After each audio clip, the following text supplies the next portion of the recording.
we are ready to go take a peek at the, oh, I did the wrong click as often I do.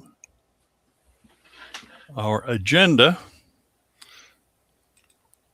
is not as long as it has been in some cases, but if you want to look at these links live, the ones that you are seeing on the bottom of my screen at the moment are available at our website, NatickFOSS.org, our archive page. The upcoming meeting is the current one because that's how we run it.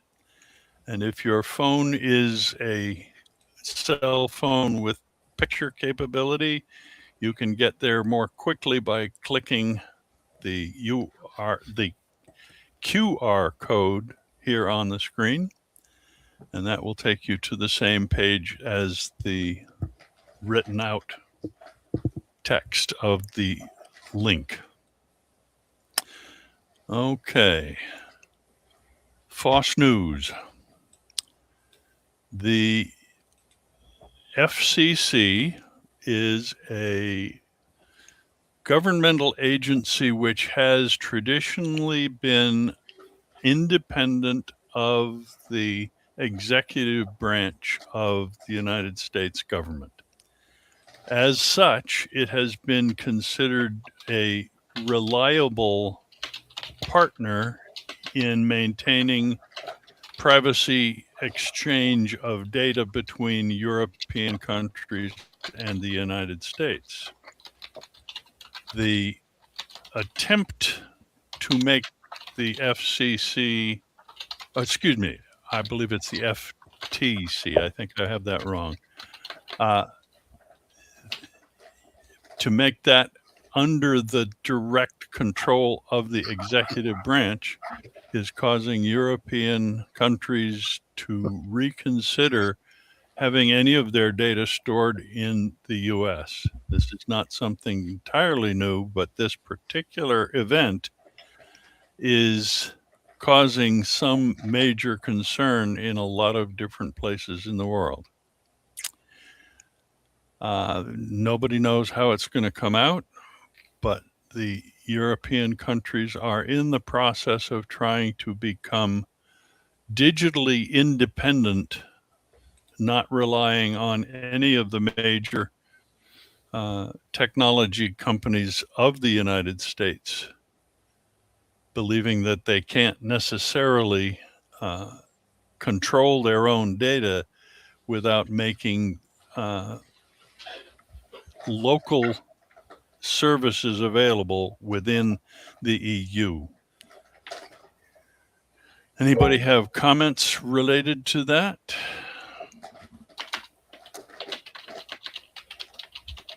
Yeah, I put up my hand. I'm wondering if they're also doing the same with China and India. And also, in the meantime, could we have people who are not going to be speaking silence themselves because there's background noise coming through? I don't know specifically about the question of India and China. We have already had internet issues related to China cutting the cord, more or less, not to allow some of the Western culture in. I don't think India is in that same situation, but it wouldn't surprise me if both regions decide that it's better to be independent of necessities for this modern internet age by not having only Microsoft Office or only Apple services or only Google. They have their own search engines and their own Microsoft Office equivalents. I believe there's one called Euro Office now, which is available to be distributed. It's, I think, based around one of the current suites like LibreOffice, but I'm not sure if that's actually it. It's based on that. So, Dick? yes. I thought I'd add that the sleeping elephant in the room is why not let the main executive person in the United States tell the FCC how to do business? It seems to be a timely question to me because I just updated an earlier article I had on my Money is Not Wealth webpage. And under the Trumputin section, and basically it was a record during his first term of how many lies he told, broken down by the year, and then later, I think by the week and day. And at the end of 3 years, I believe the count was well past 30,000 documented lies. They were also counting how many times the same lie was repeated or said the opposite direction. And the news on the subject is I see that that set of articles from his first round has now been revived to stretch all the way up to current. So the question is, why wouldn't you trust him? The answer is, how could anyone possibly trust him? And the documentation is now online. Bob? I would like excuse to me. request again Jill, that go ahead. I would like to request again that Arnie mute himself because his typing is. I can hear his typing and it's bothering me. Everybody but I and you right at the moment are all muted. Really? Yeah. Okay. It had fallen off the bottom of the screen. Okay. Okay, thank you. Sorry. Yep, you're welcome. But that brings to the point, of course, anytime you're not the focus of the conversation, it is common courtesy to mute so that you don't override. And Bob, you're next. Yes, the EU actually is using a version of OnlyOffice. And the one criticism that the Trump people have, ironically enough, is that OnlyOffice has ties to Russia. But OnlyOffice got mad at the EU for altering their product. So there was a very big blow up between OnlyOffice and some of the EU countries. That's an intriguing issue. I wonder why OnlyOffice is open source, isn't it? Yes, but it isn't. It's not this kind of free Libre open source that LibreOffice fully embraces. OnlyOffice is a little bit more. They tend to try to get people to do things their way, or at least notify their developers of changes. Okay. In other words, the licensing is pretty much the same, maybe exactly, but the way they handle the licensing is different. Well, we are in a time of turmoil that will sort itself out somehow, whether to our benefit or to our dismay is yet to be seen.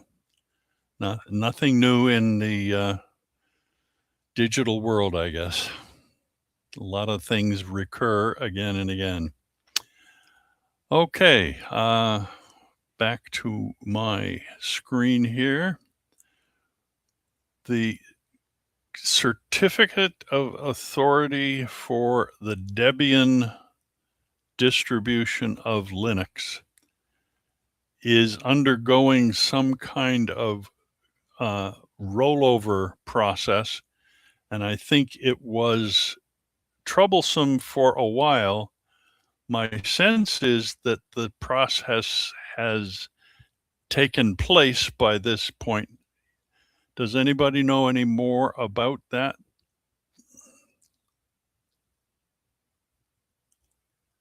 Certificates of authority. Oh, Bob, go ahead. Yes, I do know quite a bit about the California and Colorado so-called rollover for Debian. It isn't just Debian. It's Linux, but Debian was one of the test cases.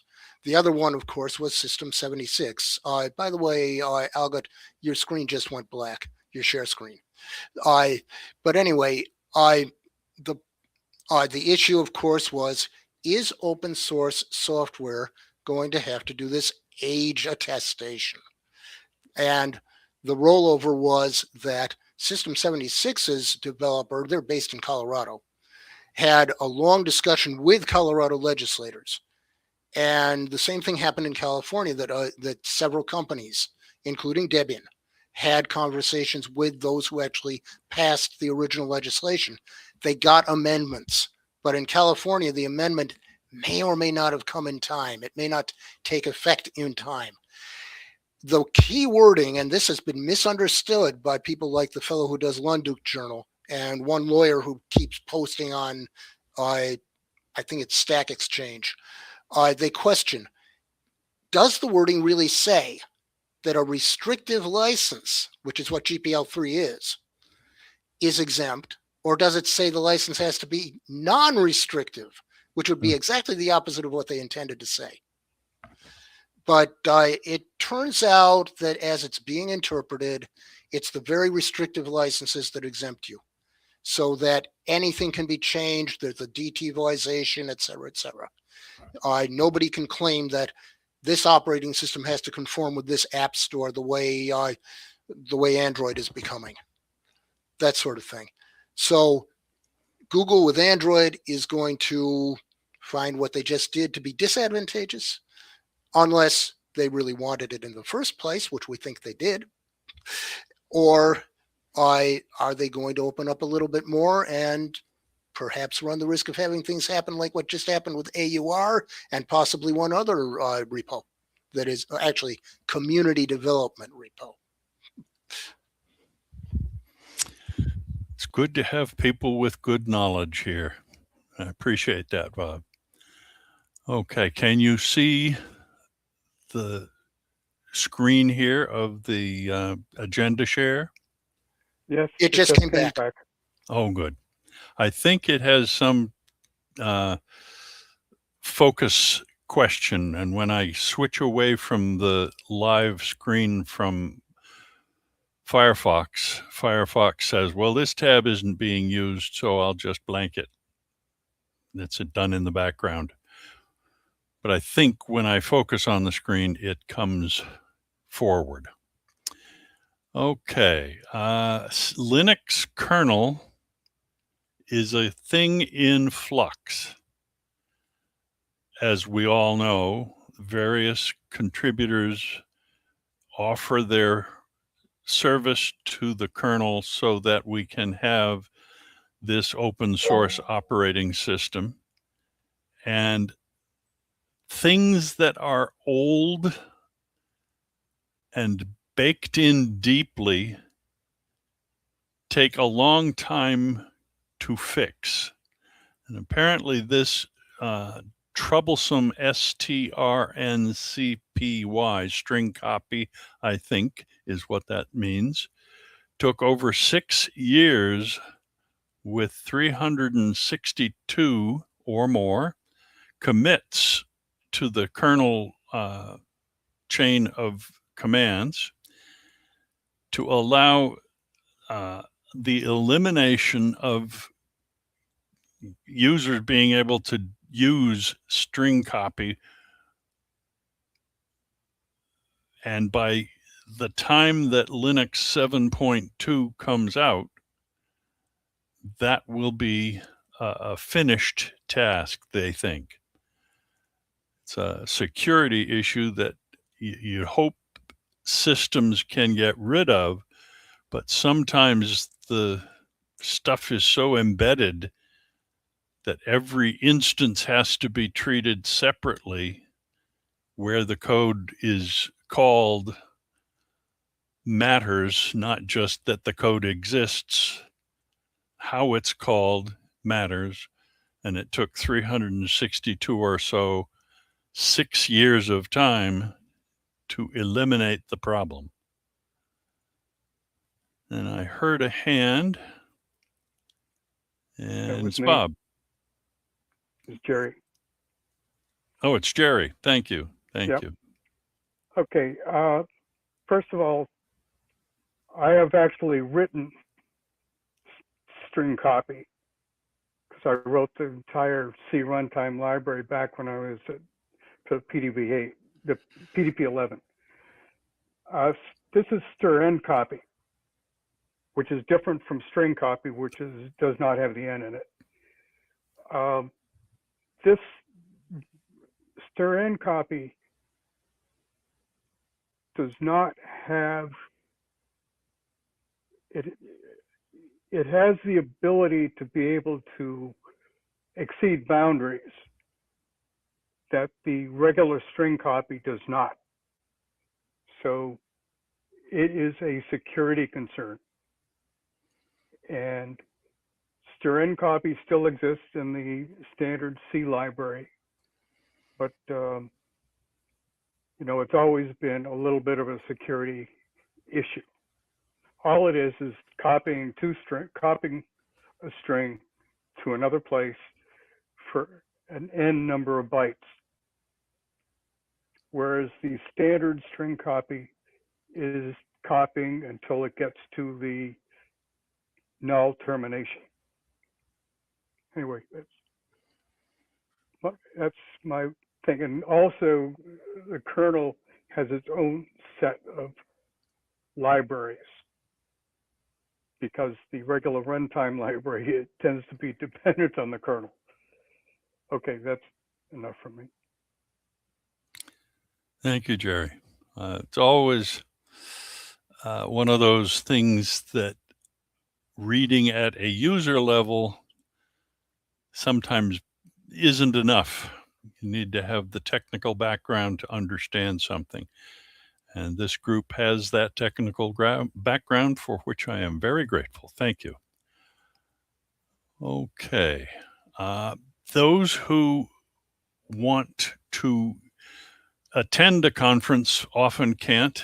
There was a Linux app summit, and that video list became an online available playlist during the last month. So if you have an interest in getting to see some of those presentations, this is your source of that opportunity. I have not actually looked at it yet, but I think it will be interesting to see. Okay, I'm going to also add the chat because Bob has just put a chat. All I did was reinforce what Jerry was saying, except by saying, I'm an end user just like you, Al, probably even more so. And it's always good to be able to get an education by reading into these links. There you go. Okay.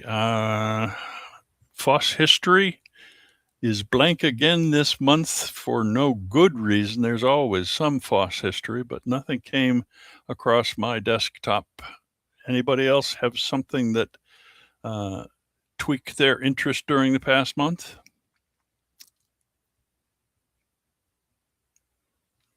Well, we don't remove the topics just because they're empty. So I want to always have them available to remind us that there's a possibility for looking at something that I don't happen to come up with. And that's a reminder also that anytime a person on the active group here or those watching online at YouTube in a later date should feel free to submit topic concepts, because the group here is not my group whatsoever. It is our group altogether. Thank you for Dick and Jill for starting it. We have to always acknowledge that that is part of our FOSS history. I'm just doing the moderation at the moment. Okay, so Linus Torvalds is the person who wrote the original core components of Linux, which wasn't named that at the beginning, as I understand. And the topic here is from a discussion at some conference where Linus told others, I'm not a programmer anymore. I'm a development lead, which is an intriguing way to understand his contributions this long after Linux started, because he wrote the original part all by himself and immediately published it so that people could jump in and comment and suggest. And since that time, Linus has not been reluctant to participate. He just feels now that he's just the development lead and is very happy to make comments, but not necessarily to feel that he has to do the work anymore, because the group doing the maintenance of the kernel is a very powerful programmer group in terms of capability and mental acuity, doing great work, not just on this strn copy, but in the development of all sorts of features and functions that need to be in a modern operating system. With that understood,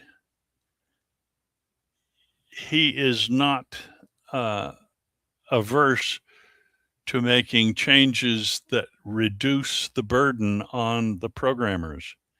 He doesn't see any point in maintaining things that are not used by a significant part of the Linux user community.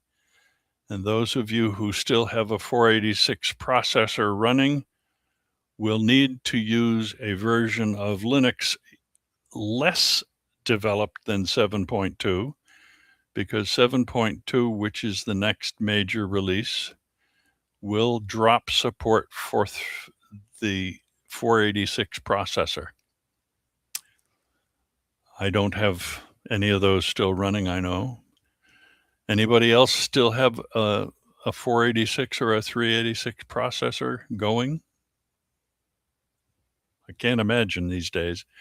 They're long gone. Anyway, yes. We actually have a couple of 486 boxes here, but haven't used them in multi-years and certainly never tried to use them with Linux. If someone wishes they could, let us know. I think it's not all 486s that lost support, just the 486 SX, I believe. You may be right there. But functionally, I think that the process of eliminating legacy benefits is better for the programmer community and the maintenance crew. You don't want to have to be working on lead pipes the rest of existence. You want to be working on copper at least, maybe a little bronze, and now I guess everybody's into PEX, P-E-X, plastic pipe for most of new houses. I don't know. That's the plumbing reference to the way people talk about the underpinnings of much of software development, the stuff that everybody uses without even knowing that they do. The plumbing of the wires and connections is important, but we don't all need to know how to wire an Ethernet cable anymore. Okay.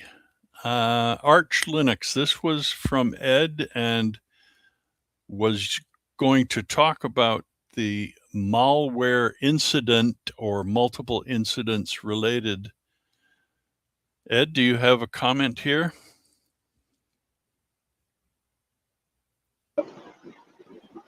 No, that was just a news article I found a while back that there was a malware incident had hit Arch Linux, and more recently, like within the past few days, it was announced that there was a sabotage attempt at OpenMandriva, and that was reported on their support forum. I no longer use OpenMandriva, but I still receive emails from the forum, and it's most people think on malware only people only target Windows and Mac OS and Android and iOS, but no, they will target Linux too. Very good. Jerry. I believe that I haven't read the article more recently. I believe the article was on their repository and not on Arch Linux itself. But of course, you go in and change the repository, people that download it get a bad copy of it. Absolutely true. Yes. And if the repository has been compromised, those who are downloading an installable ISO image to install that version of Linux onto their computer are probably getting the offer of a checksum that they're supposed to verify that the file that they downloaded was actually the file they're supposed to have downloaded. And if your repository has been compromised, then that checksum is of no value in essence because you've downloaded the official file. And that's a serious problem for those people who get caught by downloading the image during the time that it is a compromised file. Nobody wants to need to do reinstall if they don't have to. And sadly, that would be, I think, the situation if your repository has been fouled, then you're out of luck if you're a user that trusts the repository. Dennis. Yes, in theory, people can check that checksum, but realistically, no one does when they install a new version of Linux. I think you're probably right there, Dennis. Linus Torvald. Okay, well, Linus Torvald was got a new PC, and it was by Linus Tech Tips. They built him a new PC, and so they started the install, and he's just there. Yeah, skip that check. Just go directly to the install. We don't need to see if it's all right. The boss man does it that way. We probably feel, most of us anyway, it's okay for us. I have actually done checksums. I don't know that I always do checksums. Jerry, did you say that you do always? Almost always, yes. I do. Also, because I do install fests. Right. I want to make sure I have decent kernels on my USB sticks. So I almost always do. And if you look at my ISO directory where I have ISO storage, you'll see I have the checksums also on most of those. So I'm very religious about that. And there's nothing wrong with that religiosity, I must admit. Okay, here. Now, Thunderbird is the email and calendar program that some, including me, use. And recently I got a notice with the install of a new version. An update came through and this message popped up. Thunderbird is intending to do something about changing what's called the ESR version or channel. And I don't quite understand what I'm supposed to do here. I think I don't have to do anything. I'm not sure that I'm on the ESR. And if I am, do I need to stay with ESR? I doubt it. I think they're trying to make it a more up-to-date process for people so that the changes that get put in on a monthly basis are delivered to people who are using Thunderbird. And that's the way I think I am running. I think I get a release just about every month. I don't think I'm getting an annual major release, but if I go to my Thunderbird and I go to help and check about Thunderbird, it says that I'm running ESR at 140.12.1. So I am confused about what I'm supposed to do. Does anybody have recommendations? I see one hand went up, but can't. Oh, is it Bob? Yes. There you go. I will eventually defer to Dick and Jill, but I do see that some of the change that's happening has to do with the Flatpak beta and ESR changes. And that's what they are highlighting. That may be the case. And as I say, I got confused and I thought, well, this is a perfect topic for me to bring up in the meeting because the expertise here will lead me in the right direction. And Dylan, Jill, and Dick. Or chicken dill. I'm not much help here because I not only didn't understand this, but I don't even know what a channel is in this context. So I was hoping to get some clarification on that. I think what they are doing is to try to get people standardized on the monthly update. And while I'm not apparently listed as being on the monthly update, I think I am because I get these updates. I don't notice that they come once a month, but I routinely get told on my screen, there's an available update for Thunderbird. Close your program and restart it once it's installed. I do that. I don't notice too many changes too much of the time, but I think I'm running the reasonably latest. So on Thunderbird, as I say, I'm on 140.12, and I think that is current for most. Can you check, Jill or Dick, see what Dick you're is running? checking now.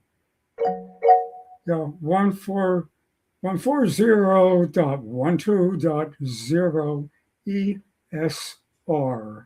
Okay, I'm one ahead of you then. I'm at .1 ESR. Oh, I think I'm getting updates more than once a month for Thunderbird. It might I be. agree.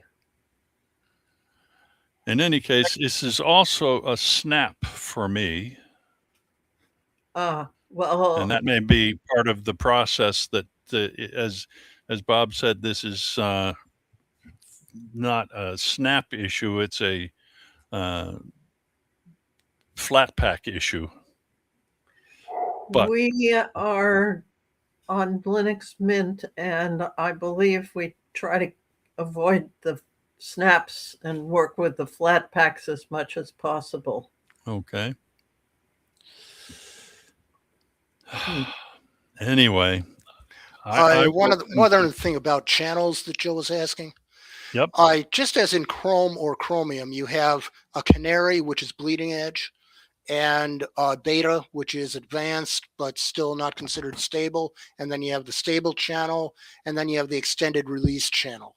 That's what Thunderbird does. I think it's actually more similar to Firefox, which has sort of a beta, a regular channel, and an extended release. And these will have different numbers. Mm-hmm. I trust my distribution, the KDE version of Ubuntu. I haven't abandoned that yet. So I'm taking their lead. When they tell me there are updates, I go for them. I want to keep my long-term support updated so that it functions most effectively with all the back ports of software that get done as well. So I have not encountered problems with Thunderbird. It's not problematic the way updating it has happened for me. Jerry says in his notes that he's on 152. Jerry, do you know whether that's because you are on a beta level or? Let me see. I just brought it up because I never keep it running. I'm on 152.0, 64-bit, and it doesn't say anything about ESR or beta. Let me bring up the release notes. And the release notes are, says, quote, "There's nothing here." Well, good luck to us. I use Thunderbird mainly to send out messages to the mailing lists. That's the only reason. I don't use it in my regular email because I always needed something portable. Okay, Which Dick, is, Phil? I'll just add to the confusion. The Thunderbird folks are encouraging you to pay $6 a month to get a few add-ons to it. The most obvious one of which is Thunder Mail. So if you just go somewhere near the home page for Thunderbird, you can read all about it. I presume that one of our earlier discussions was sort of about this. They have a for sale version in addition to the free open source version. I'm going to guess the for sale version is not open source. Now, what can you and can't you share bridging between the two of them? I think it's a growing problem with some of the packages. Bob? This may grow out of the same thing that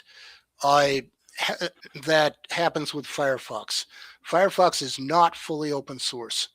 That is to say, it's not GPL3. It has parts of it that are, and parts of it that are not.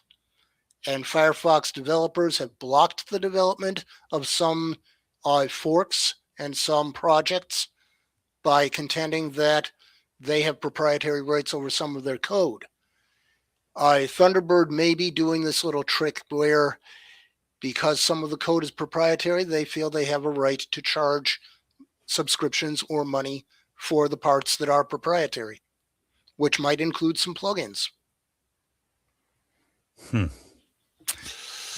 Well, I've been using it so long, I hope I don't have to abandon it anytime soon. Rather that it carried on so I can keep my aging archives of mail all available to me. That's one of the things I like about it. Anyway, back to our list of things to talk about. Jerry gave us a thing that I have not checked at all. I'll make the Linux kernel mailing list burn. A prominent LLVM developer on Linux returns. Jerry, tell us all about this. Yeah, well, I'm more interested in the product or the thing he's done. Nick is a pretty good developer, and apparently he was away from the kernel for a while. The product is an optimizing compiler that differs from GCC. And compiler optimizations can really speed up your code, although it also can induce some interesting bugs. But optimizing compilers are important for the kernel because you want your kernel to be fast. You know, you don't want to have to wait forever for a system call. So that's why I pulled it up. I thought it was an interesting article. And he's a pretty strong developer, but he has his own, a lot of opinions. Hence the burn comment. Exactly. Okay. And I guess the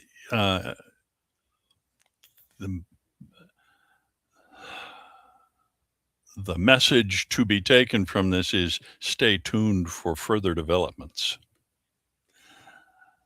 Okay. This piece about SSD storage struck me as a very good piece of advice, that you should not require yourself to say, oh, I need 3 terabytes of data in my future, so I'm going to buy a 4 terabyte data drive in order to be prepared for what will happen 5 years from now. And the thrust of this is that your SSD style storage, unlike the rotating disks of yore, I don't know where yore is, but it's somewhere down the line. Don't overbuy that SSD storage, because your current or what's working for you now will probably outlast your computer. You'll probably replace your computer long before you run out of a healthy SSD storage. Anything more to add there, Ed? No, just that I found it interesting. My own experience with SSDs, at least on my 2 legacy desktops, are Western Digital, which their SSDs are now under SanDisk, and the Inland brand from Micro Center. And the only one that I had trouble with was the original Western Digital. It actually failed in the middle of installing Linux, which I thought was kind of odd. But they, I had registered it it was replaced under warranties. They didn't cost me anything, free label to ship it back. I had purchased a WD Blue, and they replaced it with a WD Red, which I believe is one of their higher end drives. And so far, I haven't had the need to open it, as I bought 2 of the WD Blues at the time. And the Inland that I put in the computer that I'm using right now. I installed that, I believe, like back in January, and I've yet to have a problem with it. It's been perfect. Thank you. Jerry? I just want to ask you, are these internal, like a chip, or are they external USB or what? The Western Digital and the Inland are SATA internal SSDs, SATA SSDs. Okay. They're the 2.5 inch blocks.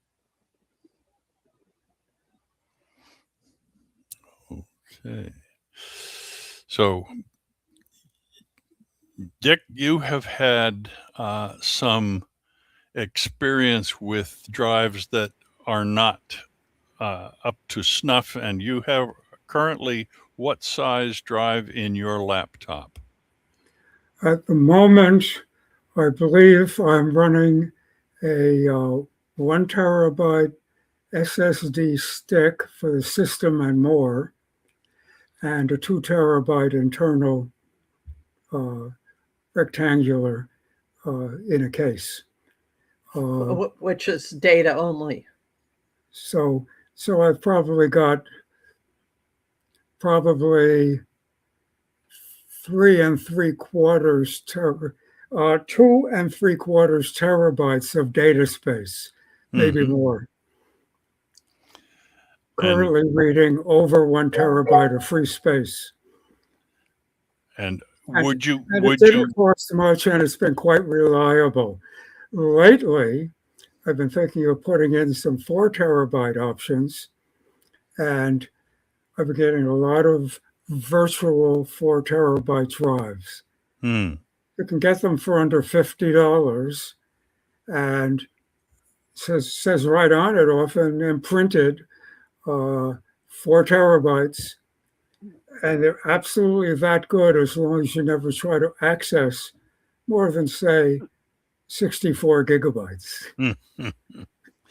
That being a completely terrible situation. There's a lot of fake hardware out there this week. Yeah. And then there's also the question of whether you want to upgrade now when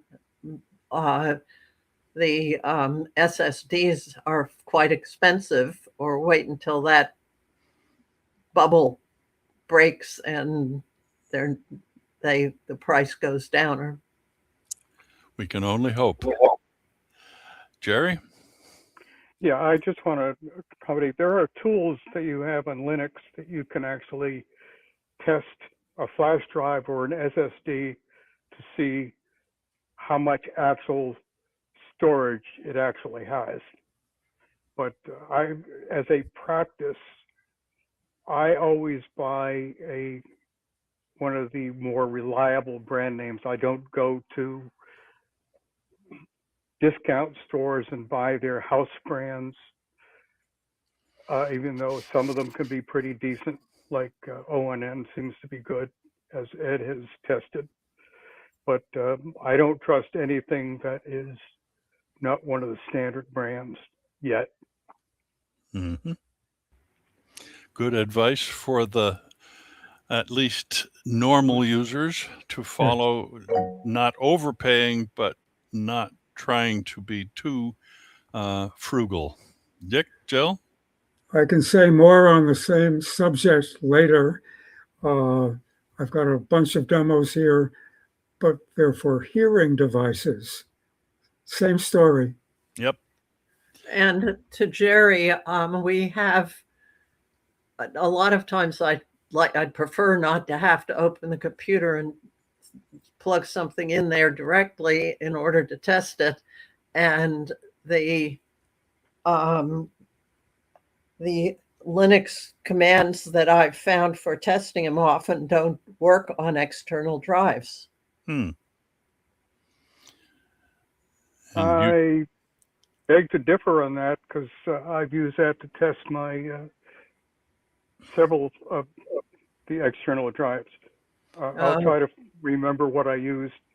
But okay, because I've had them say there's no information here. I guess it was designed as an external drive.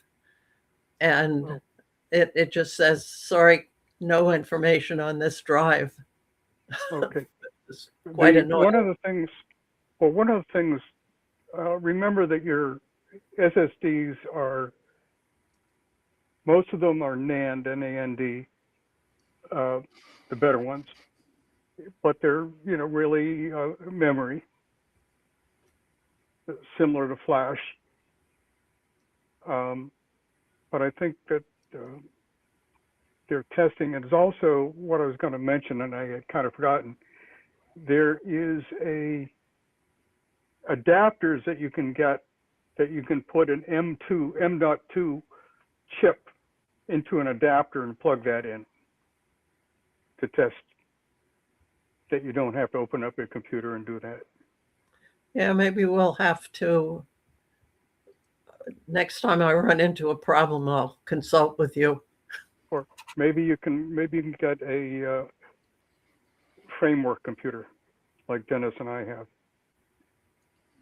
Right. Okay, thanks. Okay. Climate US replaces climate.gov as we cross from hot hardware that we hope we don't overheat in these hot days of summer. We're in hot internet. Climate.us is a website that takes over the job that used to be done by the government labeled climate site, which was dissected, dismantled, and destroyed.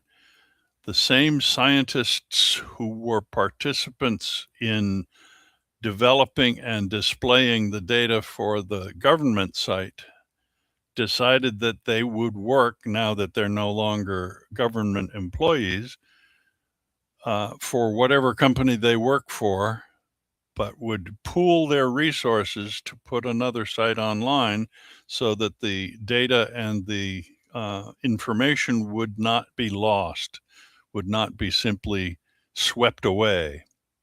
And if you have been a follower of discussions on this topic, you perhaps will be glad to know that a reliable site does still exist. Anybody have experience with that, or is that new to everybody today?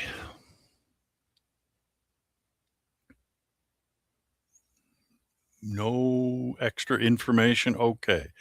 Maybe new to you, and I hope you will find it helpful if the climate interests you. And on a similar note, with networking generally requiring a host that is a server to be an intermediate step between you and another user on the internet, there are attempts underway, a thing that is known as Sprightly, a software development known as Sprightly, and another one that is known as Velid, are developing protocols that will allow, in the future, if not currently successful, will allow actual peer-to-peer networking that is both secure and involves making sure that you're connecting to the person you think you're connecting to. It bypasses having a central server. Both of these protocols that are in development. The article talks about both of them and doesn't have a final recommendation on which you should keep your eye on, because they are parallel efforts. The same, yes. Right. Live streaming is on. And that direct connectivity was, of course, subject to the man in the middle problem. And I think that these two protocols are designed around security first, and that is a good thing, meaning that if you have a connection, it is encrypted at your computer, passes through the protocol, reaches just the computer at the other end where your compatriot is trying to get a message from you, and then gets unencrypted at the other end so that you are just sharing directly between the two of you.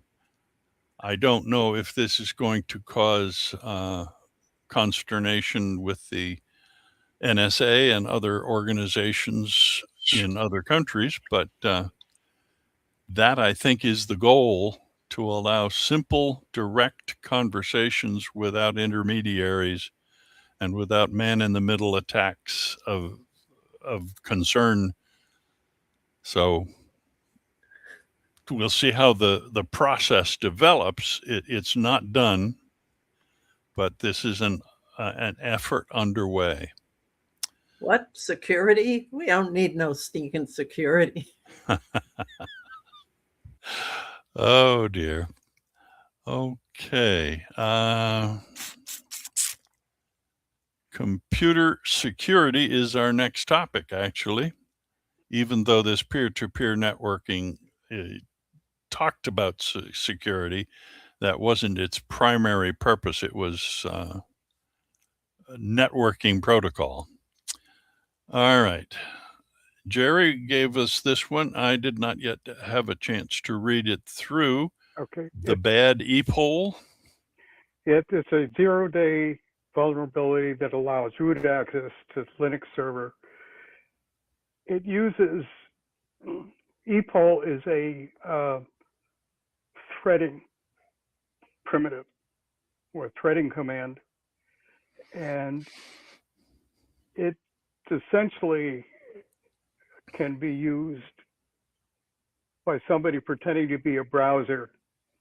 And apparently there's, in the article, at the bottom of the article, it says that it doesn't affect Androids. So you can't get into the server through an Android for some reason. But this has to do with threading, especially with tabs and browsers. It has existed since Linux 6.4, and to my knowledge, it has not yet been patched. But it's a very recent thing, and I expect it to be patched within a week or two, which is the advantage of open source. Quick patches are a wonderful thing. Well, when you're patching the kernel, any patch can be dangerous because it will take away some issues, some things, so it has to be tested. Yep. I learned my lesson a long time ago. Thank you for passing on your expertise. We appreciate it. All right.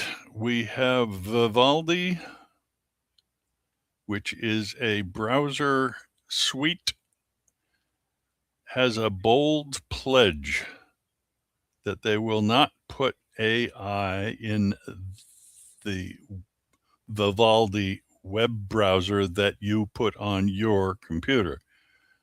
I believe Ed brought this to us. Do you have extra comments about that? Well, I am happy to announce that version 8.1 was released this morning. Vivaldi is not 100% open source, but it is free, and they do publish the source code. And it is a suite that has, your browser, which is from the Chromium project. We have a mail client, calendar, feed reader, all kinds of good stuff. And I've been using it for 10 years now, since version 1. and you are a very happy user of it. Yes. Yeah, little more than a month ago, I spent, part of the day up at Vivaldi's office up in Magnolia, which is a little section of Gloucester, and saw some of the developers from Iceland and Norway. A few people I hadn't met previously. Some of the other developers, come over every year. So, I had a very good time there. So you're an insider as well as a longtime user. Yes, but the inside portion that I'm under a non-disclosure agreement, so I can't discuss that. No, we don't need to know any names. All right, thank you. So if you are intrigued, Vivaldi is an option beyond Chromium, which we do generally think is an okay open source. Other users of this group do. And as we are viewed by anybody watching at a later date, we want to be sure that you understand we are not telling you what tool to use. We have our personal choices and do make recommendations that you rely on open source software when you can. After all, this is the FOSS user group, FOSS being free open source software. But we present you with choices so that you can be informed about what others have found good to use. And Vivaldi is definitely one of those that, as Ed says, not fully FOSS, but at least open to view the source, even though you're probably not supposed to modify it because it is a Vivaldi product. Free to use, though. Okay. I thought that this next article was an intriguing one. Ford Motor Company, which has a large fleet of vehicles for sale to the US and to other countries as well, has let AI take over some of its design and build functions in their factories.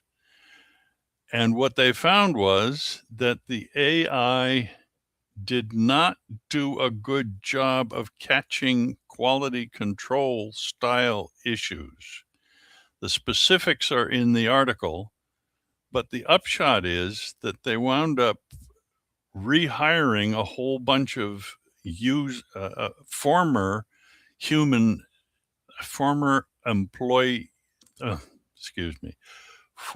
engineers who are from earlier times of the automotive industry and therefore are regarded to be graybeards, in quote,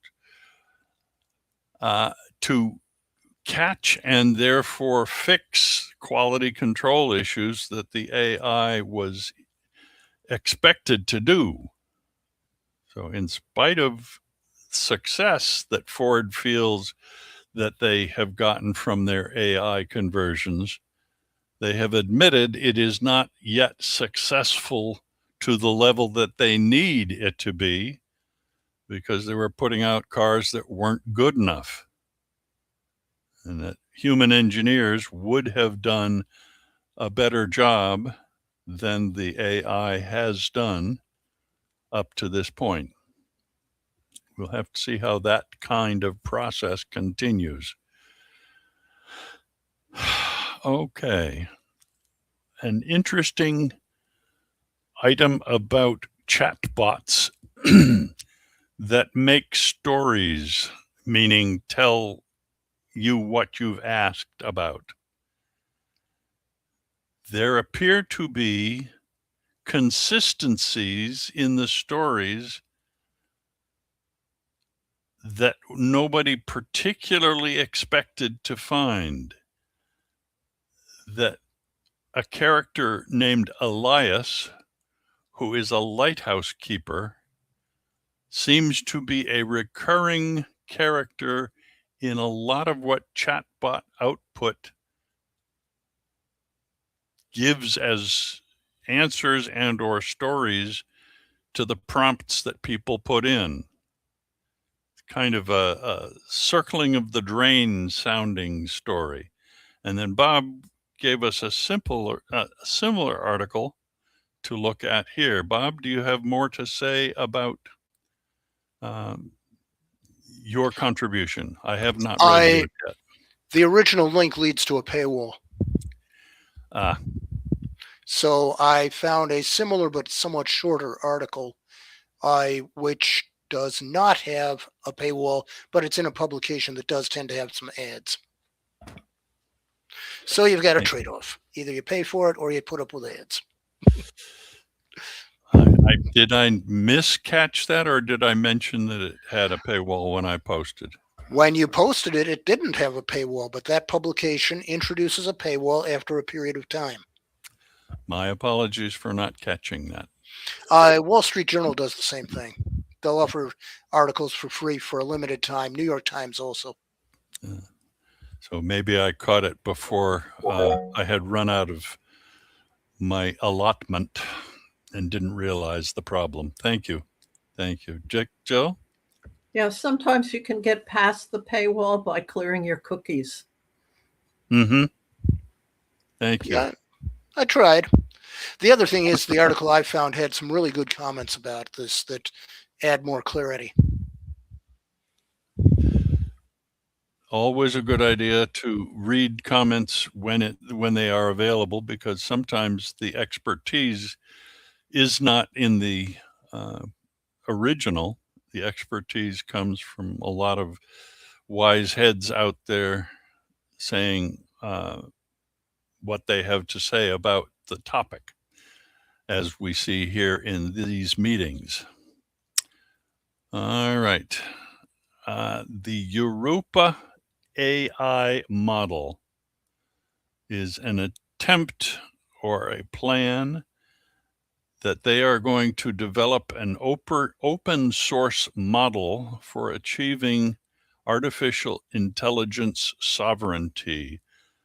I take that to mean that they don't want to use Elon Musk's Grok or Google's product, Google Cloud or whatever it's called these days, or OpenAI or Claude or any of the others that are tech bro developments from the United States. This is apparently an ongoing theme. Europe wants to be sovereign in a digital world, not beholden to our US viewpoint on everything. And this article from Salon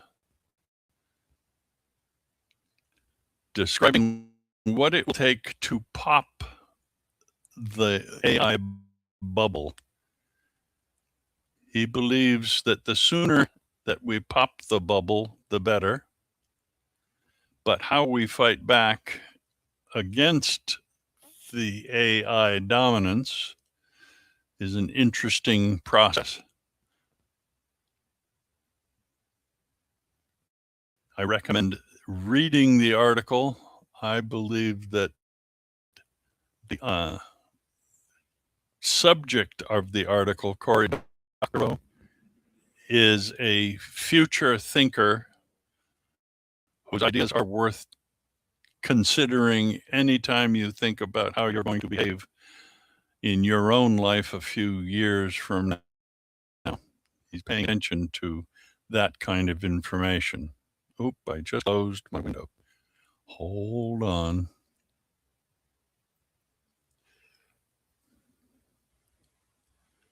And from there back, oh, what? Did I lose? Yes, I did. Just a minute. Go here and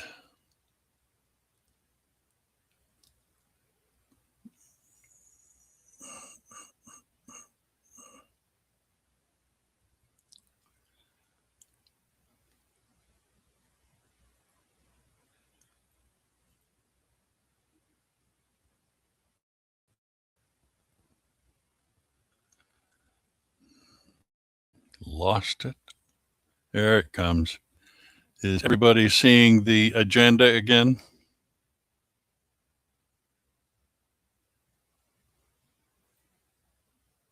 Looks like it. Okay. Yes, it's back. Yep, good. Popping the AI bubble is an interesting article, and have fun with it. Now, speaking of fun, we have Dennis, who has reworked a repo of the original Atari game Centipede, and he was talking about the possibility of getting a demo available to us. How's that going, Dennis? Yep, I can demo it. And I will unhook myself. And there I go. The floor is yours.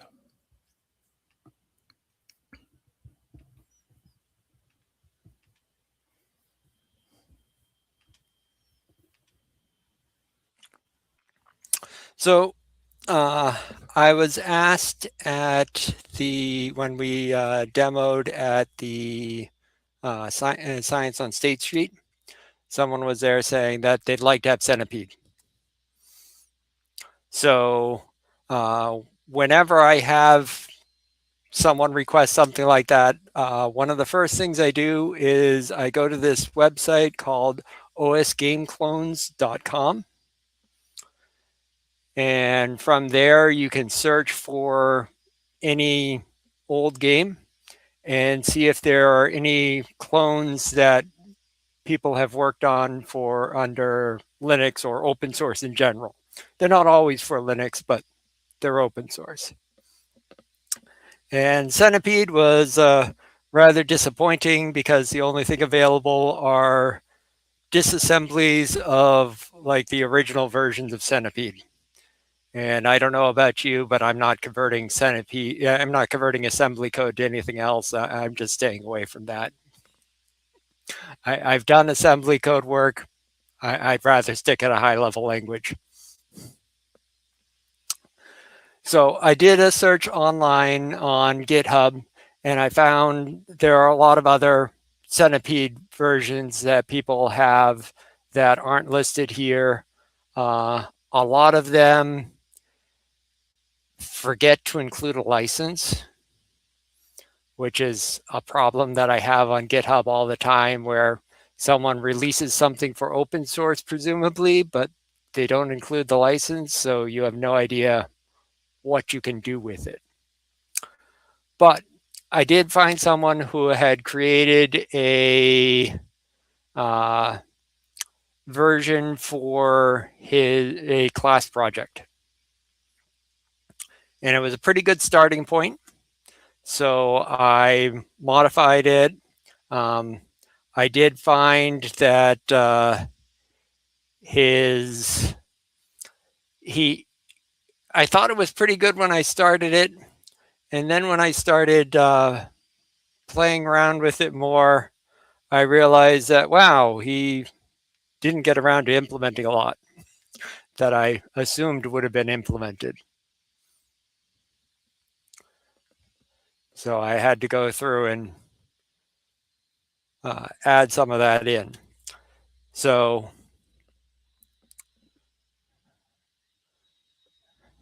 I modified it so that it can support 2 players, because all of the games on the arcade machine that we demo, I make sure to include 2 player simultaneous.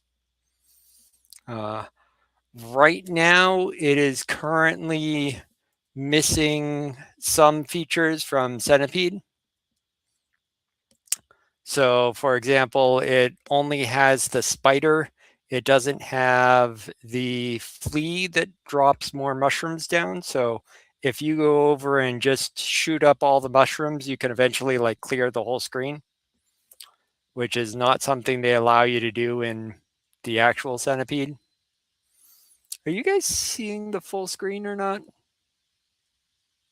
We are. Okay. Yeah, it looks good. What it's showing me on the display is only like a part of the screen. It kind of looks like maybe the right part of the right side is cut off.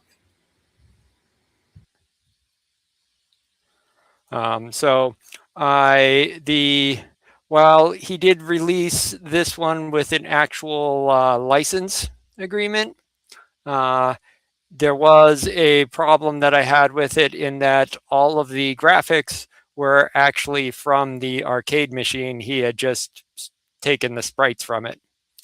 So I replaced all of the graphics so that they would no longer be violating the copyright. And so that is basically it.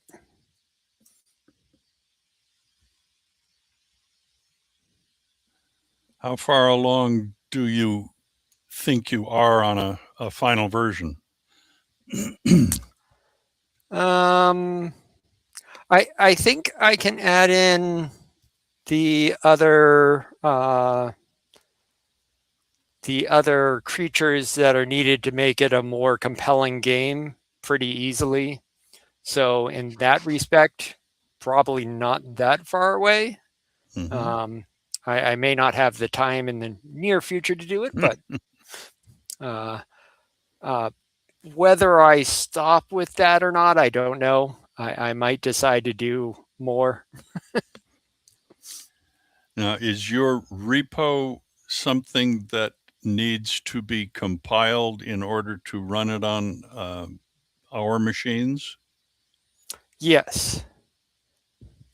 So we need some compile experience and or simple set of compiling instructions. I noticed in looking at the repo that you had some kind of instructions, but I didn't pursue it just before the meeting.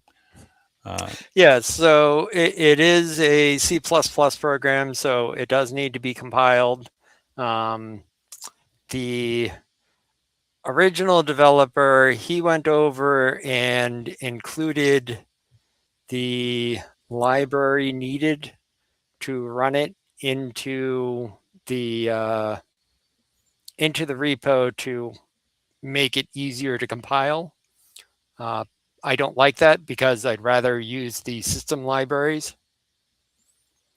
And so I went over and removed that, and he had set it up, it was set up for compiling under Windows as well, which is obviously not what I use. So your goal is to make a purely Linux open source version for us. Well, it can be compiled for Windows perfectly fine at the moment, and I don't intend to break that. The only thing about that is that it uses the SFML library. And the SFML library, they don't have a cross-compiler version of that library available under Fedora. So making a Windows version is really hard for me to do. And so it's one of those things of generally, if I have a program that uses SFML, I don't bother releasing Windows, a Windows version of the program.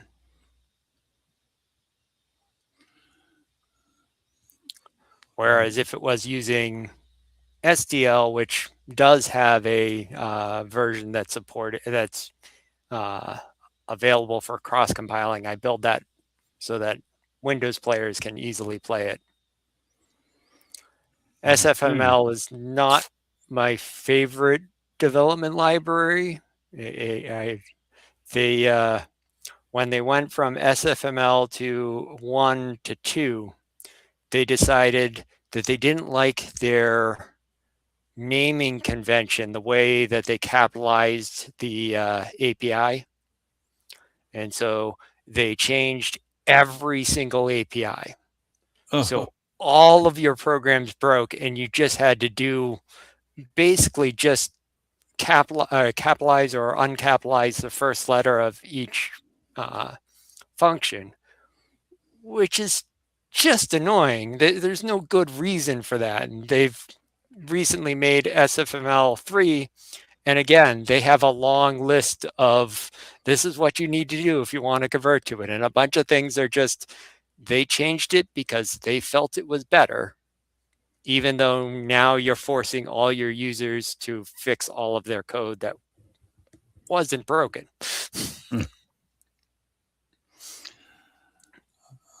The only way to continue you doing it is to leave it on the old library, in other words, for those that don't want to move up. Yeah, so right now, Fedora is still only shipping SFML2. So I don't know what their plan is for SFML3 yet. So I may have to convert it at some point, but they did ship SFML1 for a long time, even after 2 came out. So I imagine they'll probably do the same thing under Fedora. I don't know about other distros, whether they're using 1 or 2, or well, 2 or 3 typically. I don't think a lot of people care about 1 anymore.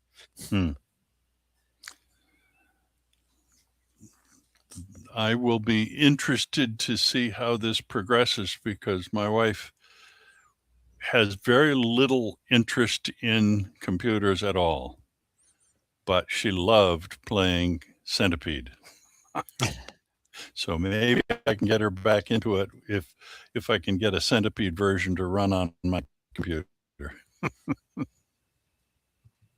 Thank you for this work, Dennis. I appreciate it. Well, my plan is that it should be fully operational by the time Science on State Street rolls around again, so that if the same kid comes back, it'll be here you go.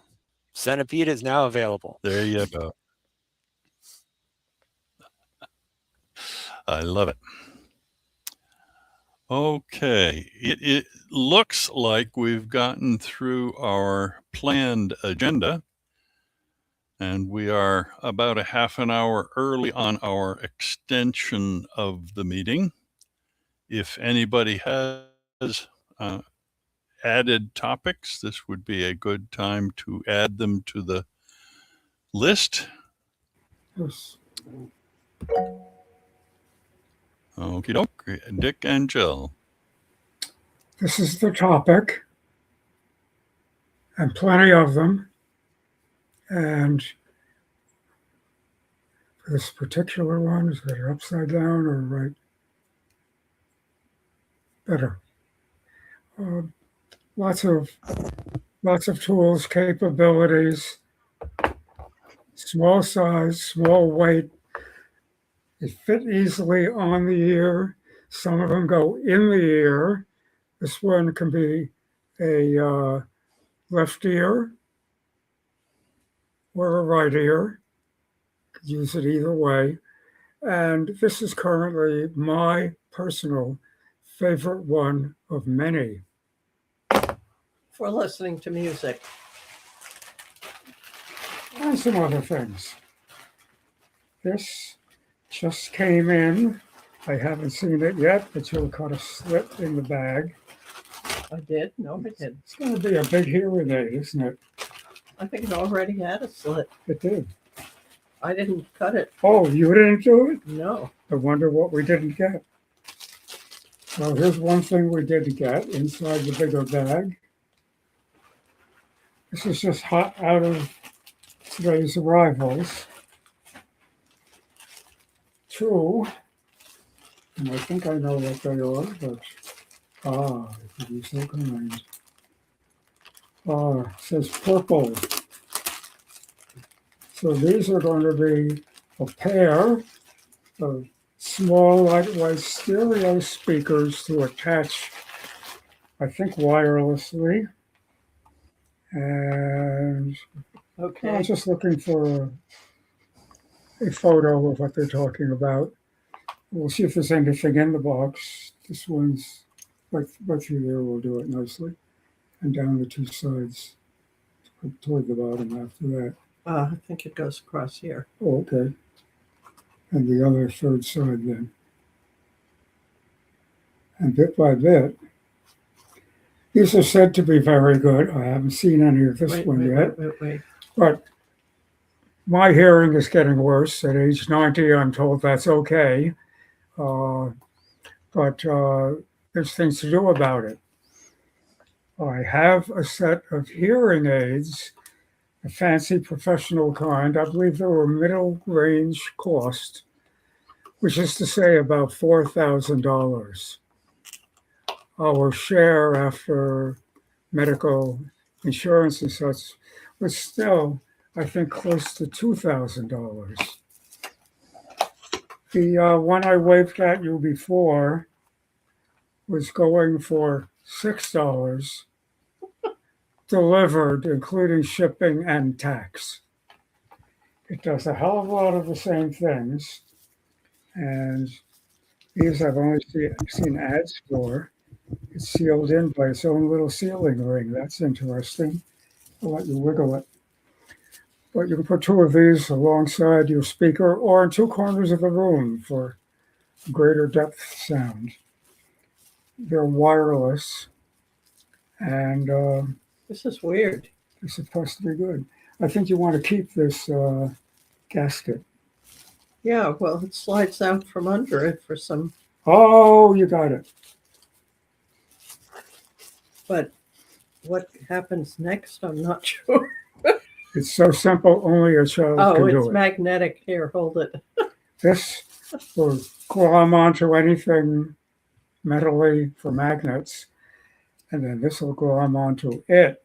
So if you attach it, it's got some sticky tape across adhesive, so I could attach it permanently and glom this onto the wall or a desk or what have you. I think if you put it through, It sure holds nicely without undoing you the might be adhesive. able to put it on something thin I mean, underneath and just hold it down. anyway, it said purple, and I guess it meant it. I got a grip on it. Whew, it's quite a magnet. And it Don't put it near your hard drive. has various tricks and treats, one of which They can't see it, Dick. You're okay. gonna have to You can hold wave it it around while I get another. I will hold it up. There's more where they came from. And you can charge it. I think it's good for something like 6 hours on a charge. And they were inexpensive. I think maybe two for $8 or $9, I'm guessing. Question is, how good are they? So we'll be testing those later. You want to put that with it? In between the two, I've amassed a few others. Wait, hang on, I can almost reach it. One and a two. Pass me And the the- brown box The and I'll get ready to the show it. varieties are amazing. So, in the ear hearing aids, Well, earbuds. earbuds, better than normal earbuds. I've only been picking ones that look like with bud software, you could turn them into something close to a hearing aid. I've been selecting ones for that. I'm just about ready to start playing with the software, and now that I've got enough hardware that's inexpensive and promising, this one is called a hearing device. Why is it a hearing device? Because in the US, there are two kinds of hearing gadgets. I'm not counting external speakers at the moment, just things you get somewhere near your ear or all the way in your ear so deep you don't even see it, with a little string attached that you can pull it out with. So So you don't end up with beans in your ears. this guy is two honest to God hearing aids. Dick, What- the Oh, It's over there. these are real hearing aids, but they're not licensed for US sale as hearing aids. The ones I have are very similar to this and not quite as fancy. Again, everything I've got in here is less than $20 delivered at your front door. I think And so this is a different type I'm looking at, but they all go in the ear. Dick has been amassing. When I say amassing, I'm referring to a few more than you were thinking of. And many styles and with different reviews of people trying to push them beyond their limits. A month or two ago, I reported on one here, and it was called a Shini S520. You can look it up a month or two ago. And the reviews of it vary between total junk and incredible, the best hearing aid I've had, and I've collected a lot of them. Best music hearing device. If you get that one licensed as a hearing aid, you'll have a hard time buying it over the counter, but it can be sold in the US as a hearing aid. A hearing device, like the one I just showed you, is a hearing aid. It's sold as a hearing aid in other places, but it didn't go for the licensing, it went for the low cost. That's the difference between probably $1,000 wholesale on a hearing aid and $20 for a pair of them, including delivery and everything but good local support. This is what I'm after. I'm looking for one where we can provide good local support, FOSS style, just with a good manual or a couple of good videos. The manuals tend to read better in Chinese than after they got translated. And but some of the best of them have the worst manuals. So that's where we can come in. When I say we, I'm thinking FOSS.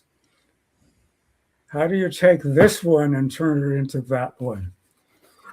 Some of them are literally the very same one. So, hearing aids, but cheap when I found out how to order them. I believe this is the one I was recommending. No, this one's built a little bit better, but it's basically the same as the S520, where I'd say 2/3 of the reviews are absolute rave reviews from people who have very expensive training and equipment for listening to music. And it's from the same company. Got a ton of them. Some of them go in the ear, but the ones I'm most interested in go on the ear, like the one I showed you. Last night, since I like that one so much, just recently discovered how good it is and how good many of its reviews are, I ordered a second one for my other ear so I can go full stereo. And I'll have it soon. This one is much like it, but it's a different one. And again, you can play that trick. Make it a left Hold it ear. where you can see it. Here. Make it a left ear or a right ear. And this one has the added advantage that it smiles at you. That's the speaker. And mine goes in the ear so you don't get a smile, but you get a button that you can do a lot of things with on almost all of them. Some of them have multi-buttons.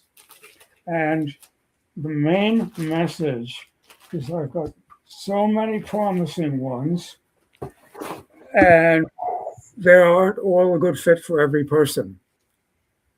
So I'm trying to narrow down to about 3 and then lean in on the software side. There's a bunch of FOSS software out there that may or may not work well.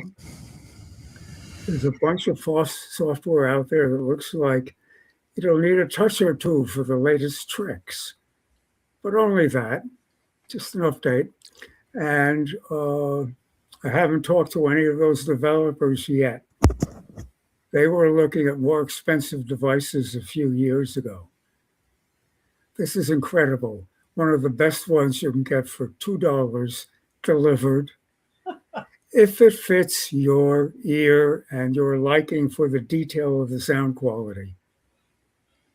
Just incredible difference between buying from an Oriental factory and buying from a US audiologist.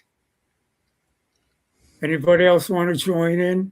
Because I got plenty of stuff to play with and I'm ready to lean in on the other end. If we want to have a separate little group to get together, our house will do.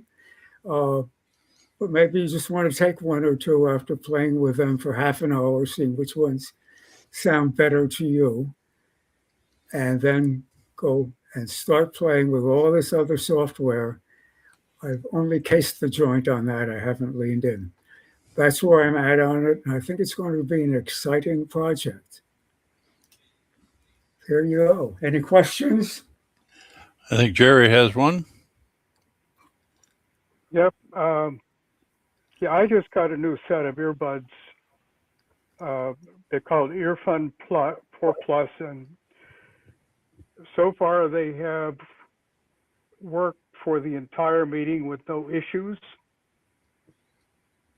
And when I first tried them in the BLU meeting last month, they would disconnect and reconnect. But I updated the firmware and they work really good. And, A lot of opportunities like that, yes. You almost always get them with the wrong firmware, wrong software you can update firmware with, and there's almost always 3 other sources. So you're liking them now? That's the other thing is that, yeah, they're fine. This is the longest I've had them in right now for 4 hours. So we're right at 4 hours. And Great. I'm very pleased with them. I'm going to close the ticket I put in. These I've only used. Ticket. I haven't worn these out after 8 hours of continuous use. But if I do, I can recharge one for 10 minutes and go another hour or 2. Yeah. Amazing. And that varies immensely too, from one to another. Jerry, please send me A, your buying information, and B, if you have any reviews or anything like that on the one you like. Okay. I didn't recognize it, but I might have the very same thing under a different name. A lot of the factories don't name it. They give it a number, but not a name.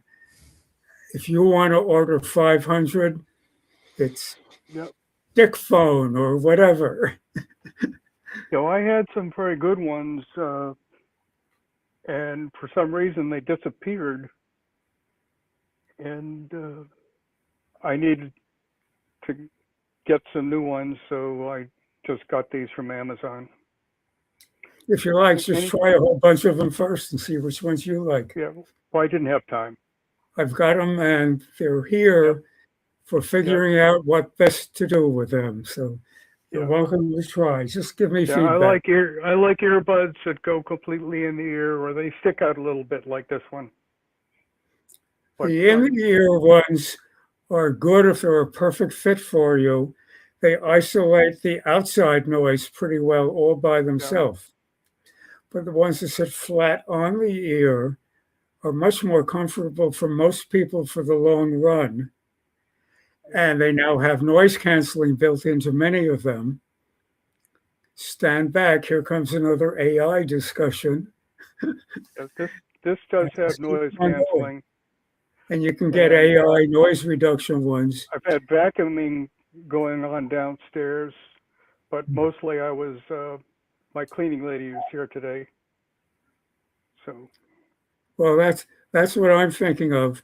And apropos of that, just a thought. We happen to have a really neat backyard. Can you see it? Am I holding it right? Yeah, sort of. Good. And it's available. If we want to have a live meeting for some of the group that can come to it Yep. as an extra meeting or for a nice summertime month meeting instead of the regular one, I think in addition might be nicer. But I was there a few days ago. It was yes, nice. yes. We like to, And if the weather is terrible, we But- have our new heat pump central air. Yep. and let me put it this way. It's your gathering. We've got the place. It's in Natick. There's plenty of parking on street. No puzzles of any kind, unless you need carpool with someone. And I'm sure we could arrange that if you're near Natick. So just think about it. It's another tool. We can mix and match with why we'd like to use it. But I recommend sometime before, maybe in October, maybe not, but that's about the latest you want to play with this. And we could do it often. We're providing the place and the buckets to throw the garbage in. And we can order something in for food, or we can potluck, or whatever you like. We'll join. Think about it. Think about it soon, because we're about to get rid of the horrible weather after a week of rain. Okay. Thank you, Dick. Anybody have other things they would like to bring up? If not, reminder to all that we are meeting the second Thursday of every month going forward, unless a change occurs in the future. We have adjusted our schedule from the flip between first and second Thursdays. Our plan is to go forward only on the second Thursday of a given month all year round, making it a consistent meeting time. I hope that that suits as many people as possible, and I look forward to seeing everyone here and more next month. And that will be August the 13th. August the 13th is our next meeting, 3 o'clock. See you there.